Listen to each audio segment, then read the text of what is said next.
সবার সাথে সাথে আমিও লাইনে দাঁড়িয়ে গিয়েছি। লাইনে দাঁড়িয়ে যাওয়ার পরে এখানে দুইটা পথ আছে, একটা প্রবেশ পথ এবং আরেকটা হচ্ছে বের হওয়ার পথ। তো প্রবেশ পথে আমরা সিরিয়াল দিয়ে, আমার হলের কেন্দ্র পড়েছে হচ্ছে উদয়ন স্কুলের দোতলায়। তো দোতলায় আমি এখান থেকে ঢোকার সাথে সাথে আমার বিশ্ববিদ্যালয়ের যে আইডেন্টিফিকেশন সেটা চেক করা হলো এবং পরবর্তীতে ওখানে যে ভোটার লিস্টটা আছে সেই ভোটার লিস্টে আমাকে স্বাক্ষর দিতে হলো যে আমি যে একজন অথেন্টিক ভোটার, এটা স্বাক্ষর দিতে হলো।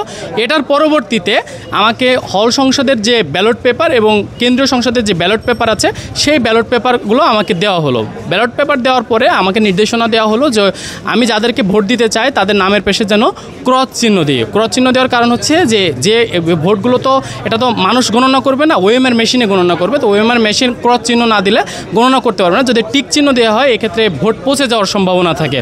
তো এই জন্য আপনারা যারা ভোট দিতে আসবেন অবশ্যই যে আপনার পছন্দের যে প্রার্থী আছে তাকে ক্রস চিহ্ন দিবেন। তার নামের পাশে প্রত্যেকের নির্দিষ্ট ঘর আছে, রাউন্ড শেপের, চারকোনা শেপের। তো এই শেপের বাইরেও যদি চলে যায় সেক্ষেত্রে আপনার ভোটটা পচে যেতে পারে। এবং সবশেষে কেন্দ্রীয় সংসদ এবং হল সংসদের জন্য দুইটা আলাদা আলাদা ব্যালট বক্স রাখা আছে।